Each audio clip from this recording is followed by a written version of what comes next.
El sistema anticorrupción se termina de construir bajo la sombra y la sospecha precisamente de la corrupción, porque la génesis de este veto presidencial ha sido la negociación en lo privado entre el Ejecutivo Federal y los empresarios, quienes han pactado impunidad recíproca para seguir haciendo negocios con el dinero público sin tener que rendir cuentas a nadie. En el pasado reciente, la sociedad mexicana ha sido testigo de escandalosos casos de corrupción e impunidad entre el gobierno y los particulares. Tan así, ya los hemos comentado en varias ocasiones, solo por mencionar algunos, el Grupo IGA y OHL. Esto ilustra de sobremanera esta tesitura. Por tal razón, pregunto, ¿de qué manera pretende el gobierno federal combatir la descomunal corrupción que prevalece en la administración pública en todo el país, si el propio presidente de la República ha sido cómplice de actos de corrupción? Es vergonzoso el incremento de escándalos de corrupción y preocupa que gobernantes de todos los colores partidarios y niveles jerárquicos se hayan visto inmiscuidos en tan lamentables prácticas con particulares. En la discusión de todas las reformas supuestamente estructurales, en ningún momento el Ejecutivo atendió el reclamo y demandas de quienes sentían agravio con los cambios constitucionales o leyes secundarias. De esta manera, ni a los maestros en la reforma educativa, a los ciudadanos y pequeños contribuyentes en el aumento de impuestos en las reformas hacendarias y financieras, a los trabajadores de Petróleos Mexicanos y de Comisión Federal de Electricidad en la reforma energética, o a los trabajadores con la reforma laboral, a ninguno de ellos se les escuchó y mucho menos se negoció las modificaciones y aplicación de estas leyes. Ahora estamos discutiendo un veto presidencial que no propone otra cosa más que la salvaguardia de los intereses particulares, ya que en sus reflexiones es muy claro el Ejecutivo Federal al señalar que las observaciones que se someten a consideración de esa soberanía se refieren exclusivamente a las normas que regulan la obligación de los particulares, personas físicas y morales, de presentar declaraciones de situación patrimonial y de intereses, la forma de dar cumplimiento a dicha obligación y las sanciones correspondientes. Sí. ¿Cuál es el mensaje de fondo que está mandando el titular del Ejecutivo? Es sencillo, que para los empresarios sí existe el diálogo, la negociación y la razón, pero con los maestros se aplica la ley de Herodes. Por ejemplo, ¿qué tienen en común los grupos empresariales y maestros? Ambos pelean por algo que creen injusto y violatorio a sus derechos humanos. Entonces, ¿por qué para unos sí existe el razonamiento y para otros el hostigamiento? Además, en la estructuración de este Sistema Nacional Anticorrupción han tomado la precaución de no trastocar a la Presidencia de la República, pues el Ejecutivo Federal será el único servidor público que no podrá ser acusado por actos de corrupción. Y ahí comento, porque tomaron la palabra diciendo que nosotros no proponíamos. Presentamos una iniciativa de ley anticorrupción en donde solicitábamos la modificación del artículo 108 constitucional para incluir al escrutinio público a los expresidentes de la República y al actual, para que también se le aplique la Ley General de Responsabilidades Administrativas, la del Sistema Nacional Anticorrupción, la de fiscalización y rendición de cuentas. Desde arriba se encuentra la corrupción. ¿Quién es el que maneja y administra la riqueza de este país? El presidente. ¿A quién hay que checar? ¿A quién hay que checarle las manos? Al presidente, y de ahí en cascada. Esa era la iniciativa de ley que nosotros proponíamos, el PT Morena. Situación similar aplicará para los altos funcionarios del sector energético, a quienes se les cubrió con un manto protector, porque ellos no son considerados servidores públicos. Por lo tanto, están exentos de toda responsabilidad de presentar sus declaraciones.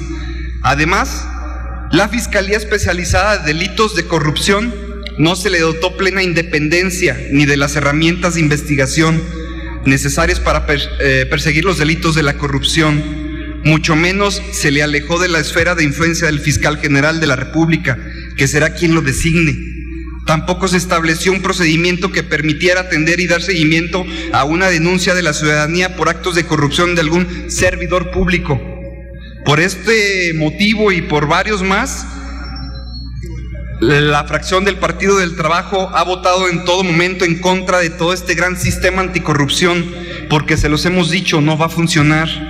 Tal ejemplo, el ejemplo más claro, y se lo comento a los medios que están aquí presentes, el ejemplo más claro del Sistema Nacional Anticorrupción es lo que se está tratando de hacer en Veracruz, en Oaxaca y en Chihuahua, que quieren implementar un sistema local anticorrupción, donde ellos designen sus fiscales, sus magistrados, para que les cuiden las espaldas. Ese es el Sistema Nacional Anticorrupción que aquí se aprobó.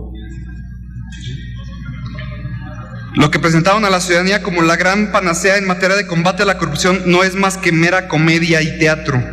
Lo que pretende el Ejecutivo Federal es crear un régimen de excepción que violenta los principios constitucionales y sustanciales de eficiencia, eficacia, economía, transparencia y honradez, contenidos en el artículo 134 de la Carta Magna.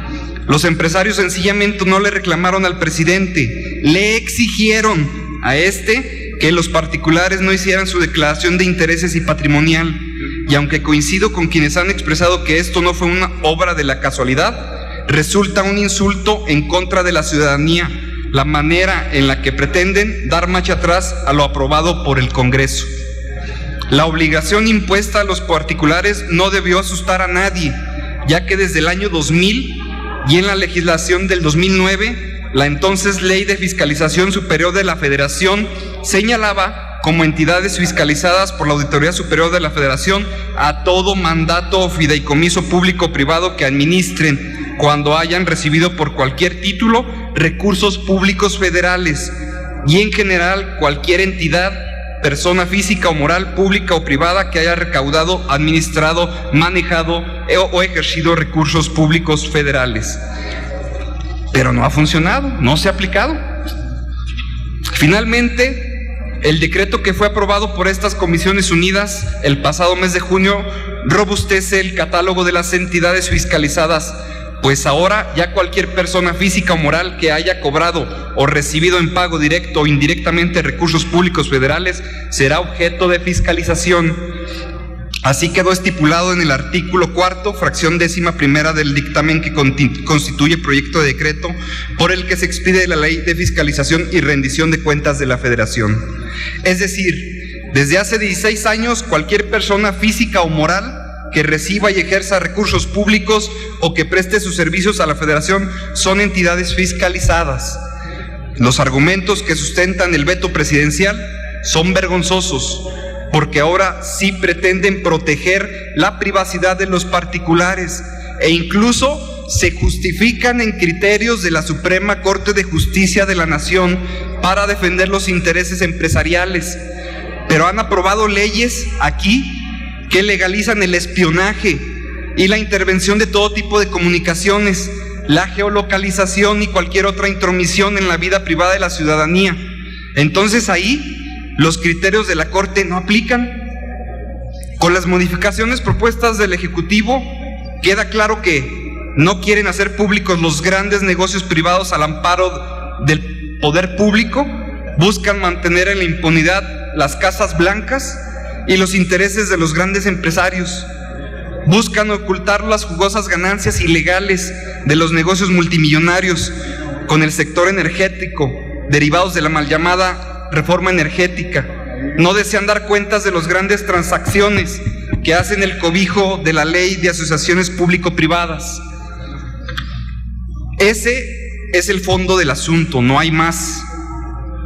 Es vergonzoso que este dictamen que se presente sin el más mínimo análisis de las propuestas enviadas por el Ejecutivo Federal es un copy-paste del documento enviado desde Los Pinos.